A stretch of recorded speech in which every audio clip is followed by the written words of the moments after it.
Dear students, आज की शुरुआत हम कर रहे हैं जर्मीसाइड, रोगाणुनाशी या जीवाणुनाशी। डियर स्टूडेंट्स, जर्मीसाइड को हम लोग बोलते हैं anti germs. Anti means against, germs को हम जर्म्स ही कहते हैं।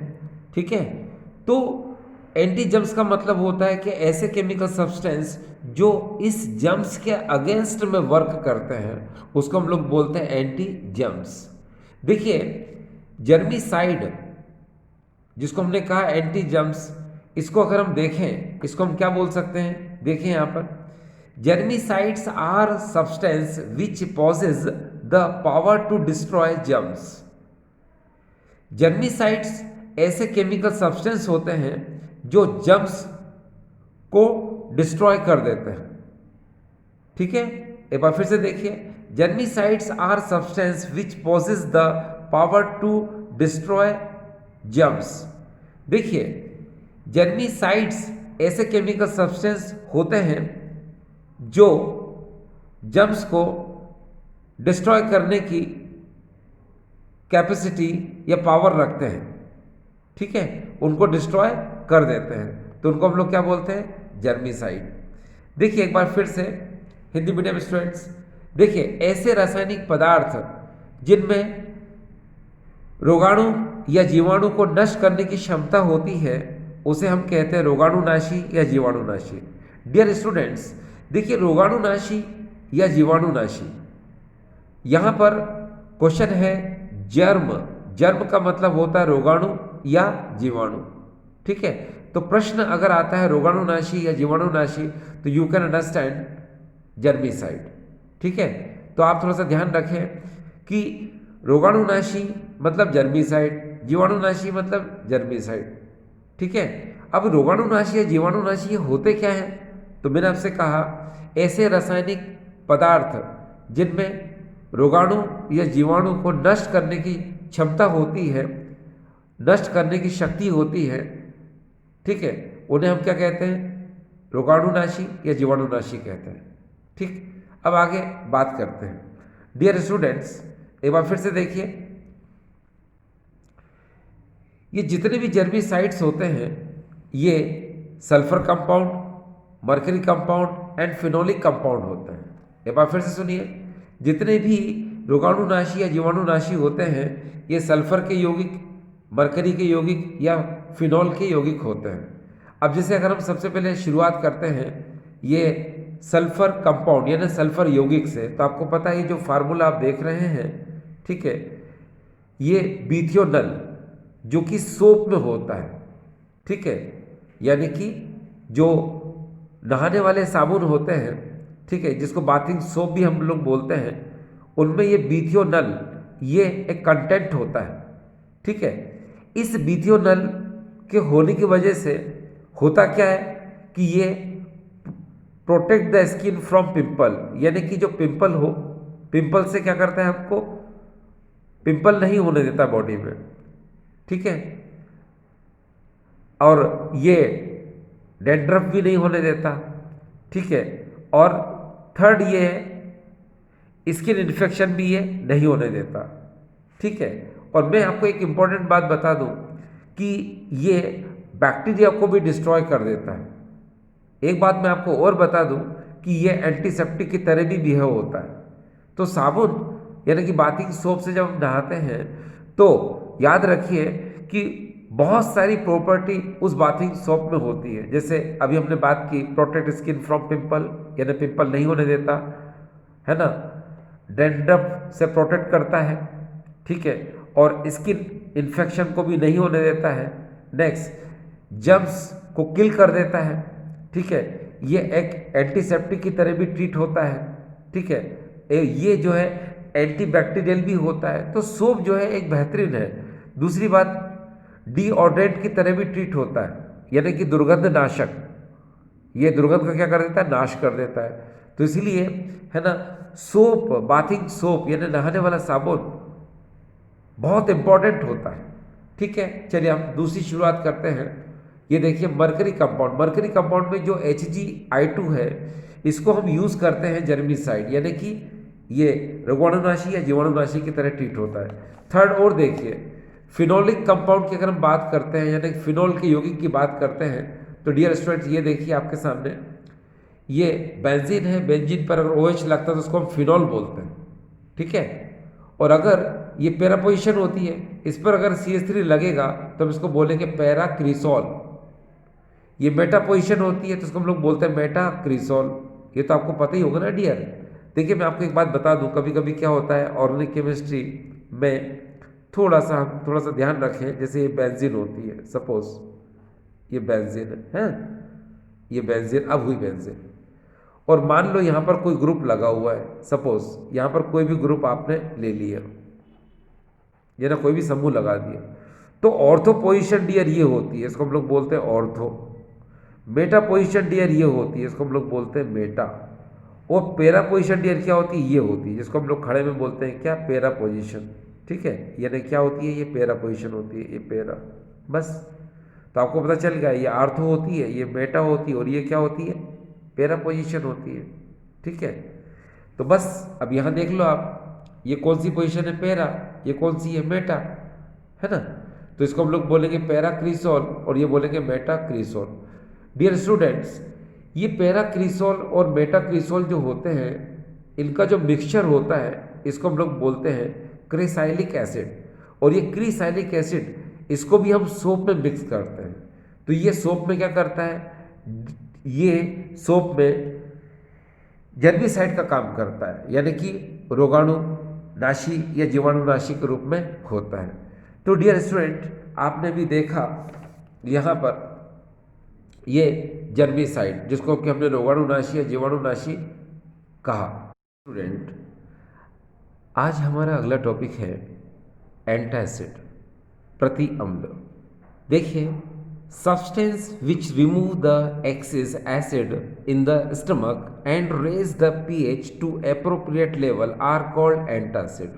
Substance which remove the excess acid in the stomach and raise the pH to appropriate level are called antacid. Dear students, antacid ऐसे केमिकल सब्सटेंस होते हैं जो stomach में excess acid को न्यूट्रलाइज कर देते हैं and raise the pH to appropriate level, उसका जो पीएच लेवल है वो मेंटेन कर देते हैं। उनको हम लोग क्या बोलते हैं, एंटासिड, ठीक है। हिंदी में सुने, देखो एंटा एसिड प्रति अम्ल ये ऐसे रासायनिक पदार्थ हैं जो अमाशय यानी पेट में अम्ल की वृद्धि को उदासीन कर देते हैं और पीएच मान को बढ़ाकर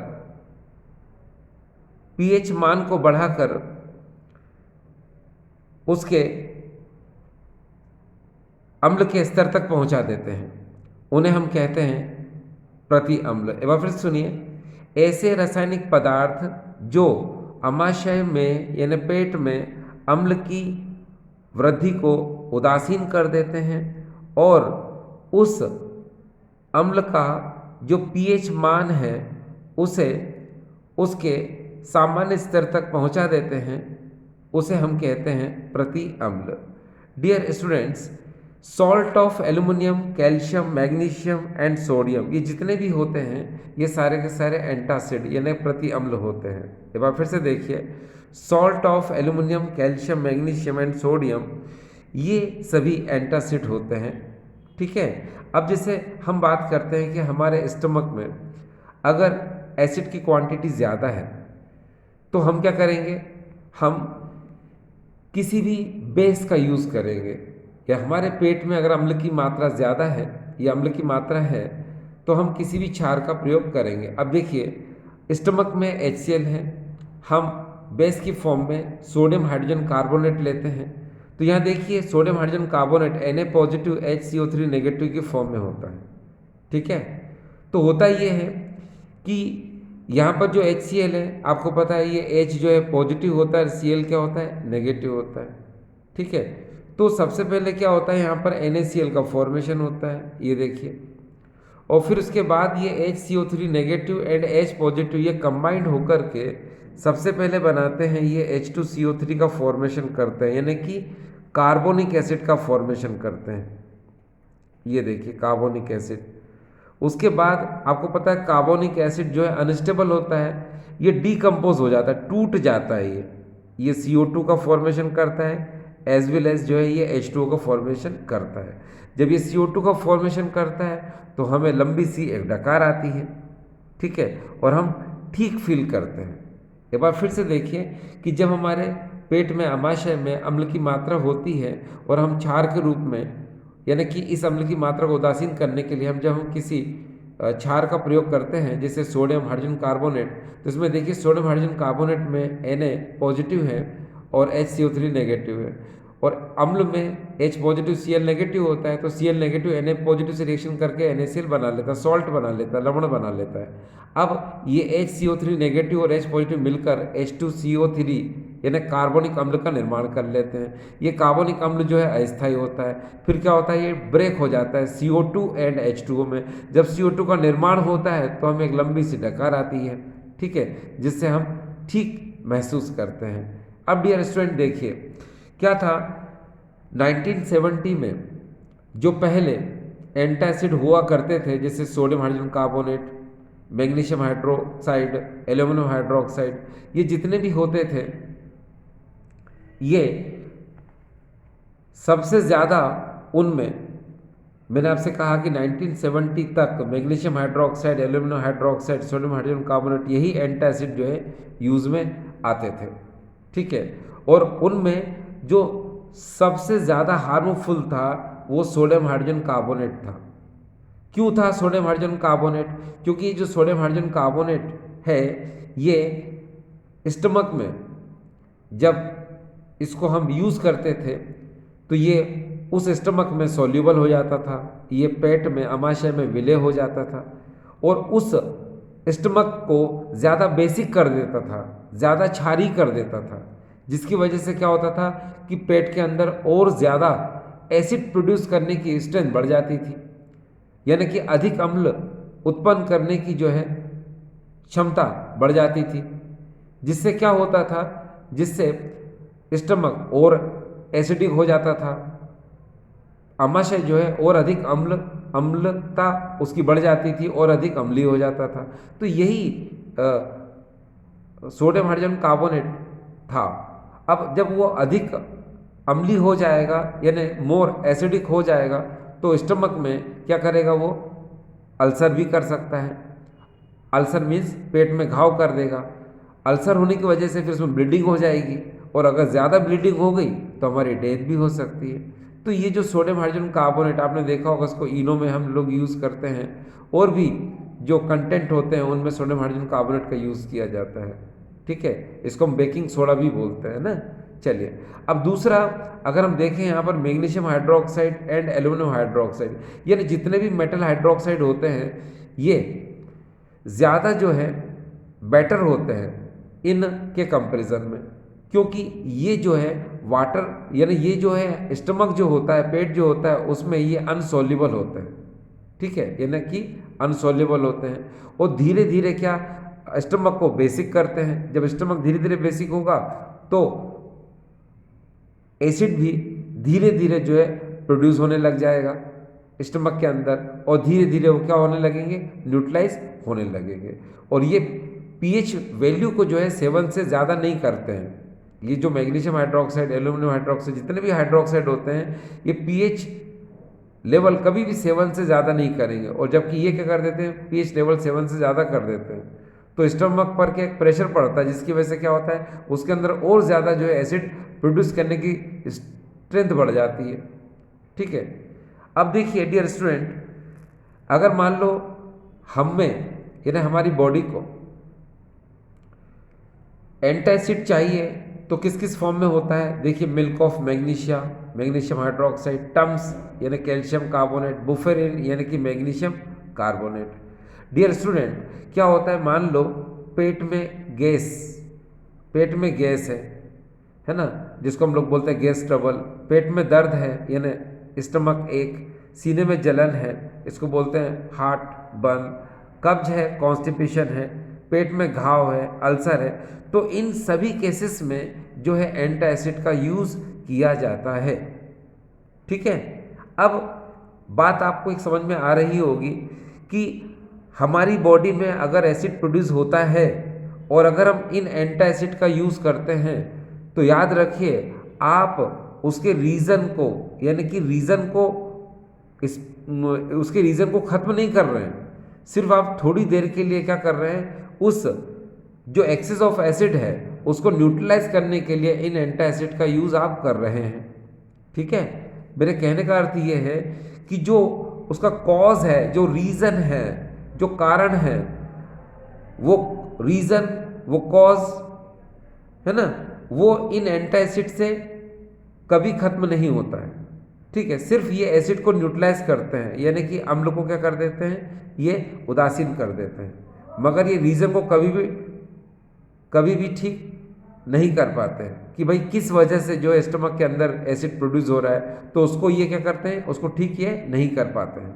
अब डियर देखिए क्या होता है कि पहला क्वेश्चन तो ये उठता है दिमाग में कि हमारे स्टमक के अंदर आखिर एसिड क्यों प्रोड्यूस होता है। तो मैं आपको एक बात बताऊं कि जब हमारी बॉडी में क्या होता है कि हमारे स्टमक में, ठीक है, यह हमारी बॉडी में जब हिस्टामिन का प्रोडक्शन होता है, तो हिस्टामिन जो प्रोडक्शन होता है, आपको पता है कि हमारी बॉडी, पूरी बॉडी जो टिश्यू से मिलके बनी, ऊतक से मिलके बनी है, और जब उसमें हिस्टामिन का प्रोडक्शन स्टार्ट हो जाता है तो ये हिस्टामिन करता क्या है कि जो स्टमक की वॉल होती है, यानी कि उस पेट की जो दीवार होती है, आमाशय की जो दीवार होती है, उस पर ये कोलाइड करता है, उस पर टक्कर मारता है। तो उस पर टक्कर मारने की वजह से क्या होता है कि स्टमक की वॉल थोड़ी सी वो पोरस हो जाती है, या कह सकते हैं कि थोड़ी क्रैक हो जाती है, ब्रेक हो जाती है, जिसकी वजह से क्या होता है कि एसिड जो है स्टमक में आना स्टार्ट कर देता है। ठीक है, और जब एसिड जब स्टमक में आता है तो हम क्या करते हैं कि सिर्फ इन एंटासिड का यूज़ करके उसको न्यूट्रलाइज कर देते हैं, मगर उस स्टमक में जब जो एसिड आ रहा है उसको हम प्रिवेंट करने के लिए मेडिसिन का यूज़ करते ही नहीं है। तो याद रखिए उसको स्टमक में आने से रोकने के लिए, एसिड को स्टमक में आने से रोकने के लिए जो सबसे ज़्यादा पॉपुलर मेडिसिन है वो ये है सिमेटिडीन एंड रेनिटिडीन। इस रेनिटिडीन को हम लोग बोलते हैं जैंटेक। तो ये जब मेडिसिन का हम यूज़ करते हैं तो ये मेडिसिन क्या करती है, जो हिस्टामिन जो प्रोड्यूस हो रहा था उसको ये क्या कर देते हैं, रोक देते हैं। जब हिस्टामिन रुक जाएगा तो वो कोलाइड नहीं करेगा स्टमक की वॉल से, जब स्टमक की वॉल से वो कोलाइड नहीं करेगा तो स्टमक के अंदर एसिड नहीं आएगा। ठीक है, तो ये रीज़न मैंने बता दिया आपको कि सिमेटिडीन एंड रेनिटिडीन जैंटेक का यूज़ हम क्या करते हैं, स्टमक में एसिड आने से रोकने के लिए हम इसका यूज़ करते हैं। ठीक है, तो डियर स्टूडेंट अभी जो हमने पढ़ा ये एंटासिड था। ठीक है, तो आई होप स्टूडेंट्स ये आपको एंटासिड जो है समझ में आया होगा। ठीक है, थैंक यू।